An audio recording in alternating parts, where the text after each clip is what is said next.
Evangel ministries നിങ്ങൾക്കായി അവതരിപ്പിക്കുന്ന തിരുവചനം.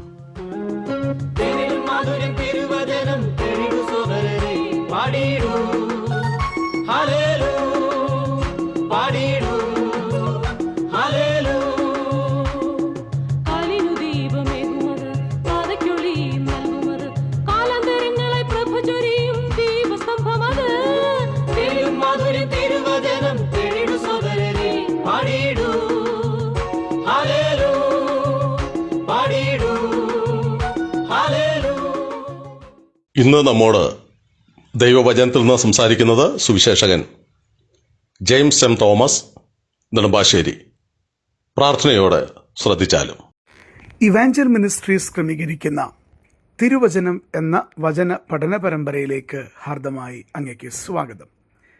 ശമൂവേലിന്റെ 1-ാം പുസ്തകത്തെ അധികരിച്ചുള്ള 78-ാമത്തെ എപ്പിസോഡാണ് അങ്ങ് ശ്രദ്ധിക്കുന്നത്. 8-ാം അധ്യായത്തിൽ ശമൂവേലിന്റെ പുത്രന്മാരെക്കുറിച്ചുള്ള ദോഷമായ കാര്യങ്ങൾ രേഖപ്പെടുത്തുന്നുണ്ട്. അതിലൊടുവിലായിട്ട് നമ്മൾ ചിന്തിച്ചത് അവൻ്റെ പുത്രന്മാർ ശമൂവേലിന്റെ വഴിയിൽ നടക്കാതെ ദുരാഗ്രഹികളായി കൈക്കൂലി വാങ്ങി ന്യായം മറിച്ചു വന്നു എന്നുള്ളതാണ്. തുടർന്ന് നാം ഇന്ന് മറ്റൊരു ദുഃഖകരമായ വസ്തുത, ദോഷമായി, തെറ്റായി ശമൂവേലിന്റെ പുത്രന്മാരെക്കുറിച്ച് വിശുദ്ധ തിരുവെഴുത്ത് രേഖപ്പെടുത്തുന്നത് നോക്കുവാനായിട്ട് പോവുകയാണ്. ഞാൻ ആദ്യം ഓർമ്മിപ്പിച്ചതുപോലെ തന്നെ നമ്മുടെ ജീവിതത്തിൽ ഇത്തരത്തിലുള്ള കാര്യങ്ങൾ ഒഴിഞ്ഞു നിൽക്കാനാണ് ദൈവം മുന്നറിയിപ്പുകളായി പലതും രേഖപ്പെടുത്തിയിട്ടുള്ളത്.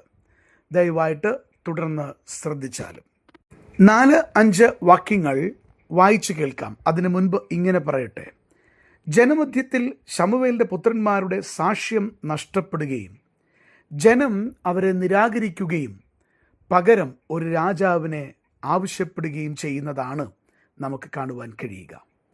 അത് 4-5 വാക്യങ്ങളിൽ വളരെ വ്യക്തമായിട്ട് കാണുവാൻ കഴിയുന്നുണ്ട്. ശ്രദ്ധിച്ചാലും. ആകയാൽ ഇസ്രായേൽ മൂപ്പന്മാർ എല്ലാവരും ഒരുമിച്ച് കൂടി രാമായിൽ ശമൂവേലിൻ്റെ അടുക്കൽ വന്ന് ശമൂവേലിനോട്, നീ വൃദ്ധനായിരിക്കുന്നു, നിന്റെ പുത്രന്മാർ നിന്റെ വഴിയിൽ നടക്കുന്നില്ല. ആകയാൽ സകല ജാതികൾക്കുമുള്ളതുപോലെ ഞങ്ങളെ ഭരിക്കേണ്ടതിന് ഞങ്ങൾക്ക് ഒരു രാജാവിനെ നിയമിച്ചു തരണം എന്ന് പറഞ്ഞു. ഇവിടെ നമുക്ക് കാണുവാൻ കഴിയുന്നത് ജനമധ്യത്തിൽ സാക്ഷ്യം നഷ്ടപ്പെട്ട ശമൂവേലിന്റെ പുത്രന്മാരെയാണ്. അതുകൊണ്ട് ജനം അവരെ നിരാകരിക്കുന്നത് കാണുവാൻ കഴിയുന്നു. തുടർന്ന് ഒരു രാജാവിനെ ജനം ആഗ്രഹിക്കുകയാണ്.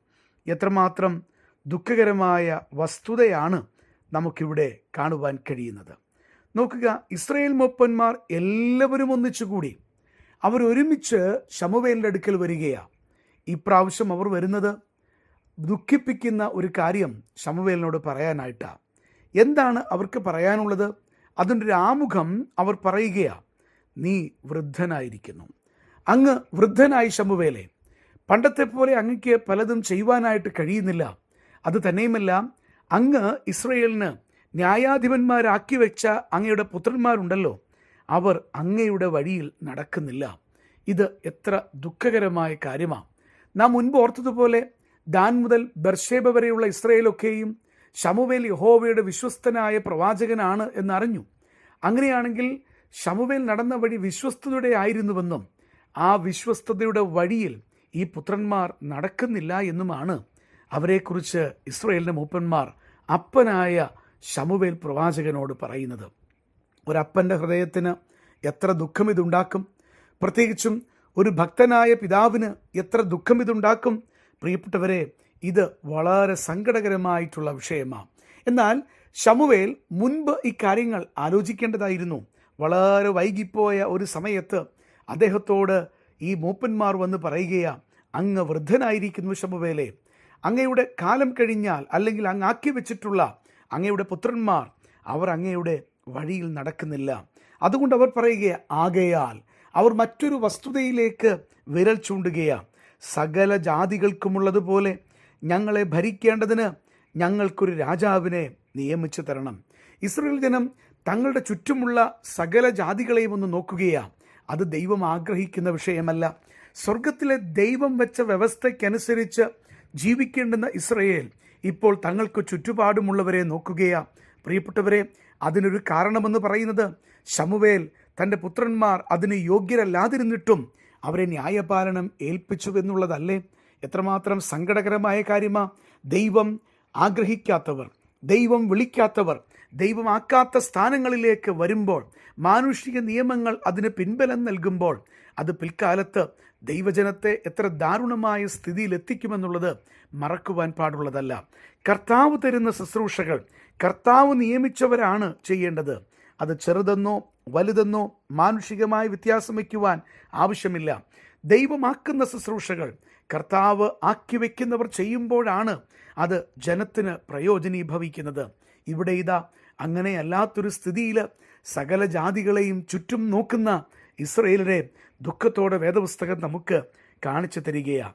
എന്നിട്ട് അവരൊരു കാര്യം പറയുന്നുണ്ട്: സകല ജാതികൾക്കുമുള്ളതുപോലെ ഞങ്ങളെ ഭരിക്കേണ്ടതിന് ഞങ്ങൾക്ക് ഒരു രാജാവിനെ നിയമിച്ചു തരണം എന്ന് അവർ പറയുന്നു. പ്രിയപ്പെട്ടവരെ, സ്വർഗത്തിലെ ദൈവത്തിൻ്റെ ആഗ്രഹം ഇതായിരുന്നില്ല. എന്നാൽ ഇവിടെ ഇതാ വ്യത്യസ്തമായിട്ടുള്ള അനുഭവത്തിലേക്ക് പോകുവാൻ ഇസ്രയേൽ ജനം വെമ്പുന്ന, അല്ലെങ്കിൽ അവർ മനസ്സിൽ തളർന്നവരായി തീർന്നിട്ട് ആവശ്യപ്പെടുന്ന ഒരു കാര്യം നമുക്ക് കാണുവാൻ കഴിയുകയാണ്. ഞാനൊരു വസ്തുത ഓർമ്മപ്പെടുത്തുവാൻ ആഗ്രഹിക്കുന്നു. ദൈവജനത്തിന് ഒരു വലിയ ഉത്തരവാദിത്തമുണ്ട്. അതെന്താണെന്നറിയാമോ? ഒരുപക്ഷെ നമ്മളെ തളർത്തുന്ന, നമ്മെ തകർക്കുന്ന, നമ്മുടെ ഹൃദയത്തിന് ഭാരം നൽകുന്ന പല വിഷയങ്ങൾ നമ്മുടെ ചുറ്റുപാടും ആത്മീയ ലോകത്തിൽ കാണുമ്പോൾ നമ്മുടെ കണ്ണു വയ്ക്കേണ്ടത്, നമ്മുടെ നോട്ടം പോകേണ്ടത് നമുക്ക് ചുറ്റുമുള്ള ജാതികളിലേക്കല്ല, മറിച്ച് പ്രശ്നപരിഹാരത്തിനായി നാം എത്തേണ്ടത് മനുഷ്യരുടെ മുൻപിലേക്കല്ല, കർത്താവിൻ്റെ സന്നിധിയിലേക്ക് വരാനായിട്ട് നമുക്ക് സാധിക്കണം. കർത്താവിനോട് നമ്മുടെ ഹൃദയത്തിൻ്റെ ഭാരം നാം പങ്കുവയ്ക്കുമ്പോൾ, കർത്താവിനോട് നമ്മുടെ ഹൃദയത്തിൻ്റെ തകർച്ച നാം പങ്കുവയ്ക്കുമ്പോൾ, നമ്മുടെ ആത്മീയ ജീവിതത്തിൽ നാം കാണുന്ന അനേക ദുഃഖകരമായ വസ്തുതകൾ കർത്താവിനോട് നാം പങ്കുവയ്ക്കുമ്പോൾ, കർത്താവിനോട് തന്നെ പറയുമ്പോൾ, ദൈവത്തിൻ്റെ വഴിയിലൂടെ അത് നിർവഹിപ്പാൻ ശക്തനായ ദൈവമാണ്. എന്നാൽ ഇവിടെ ഇതാ ഇസ്രയേൽ ജനം ഹൃദയ തകർച്ചയോടുകൂടെ ചുറ്റുപാടുമുള്ള ജനത്തെ നോക്കിയിട്ട് അവർ ദൈവം ആഗ്രഹിക്കാത്തൊരു വിഷയത്തിലേക്ക് പ്രവാചകനെ കൊണ്ടെത്തിക്കുന്ന, അദ്ദേഹത്തോട് പറയുന്ന കാര്യമാണ് കാണുവാൻ കഴിയുന്നത്. ഇന്ന് ഈ സന്ദേശം കേൾക്കുമ്പോൾ ഒരു വലിയ ചിന്ത നമുക്കുണ്ടാവണം. അത് മറ്റൊന്നല്ല, എത്ര മനസ്സ് തകർക്കുന്ന സന്ദർഭത്തിലും നമ്മുടെ നോട്ടം നമ്മുടെ കർത്താവിൽ നിന്ന് മാറുവാൻ ഇടയാകരുത്. ലോകത്തിലേക്ക് നാം നോക്കരുത്. സകല ജാതികളും ചെയ്യുവാൻ നമുക്ക് അനുവാദമില്ല എന്നുള്ള വിഷയം നാം വളരെ വ്യക്തമായിട്ട് ഓർക്കേണ്ടുന്നതാണ്.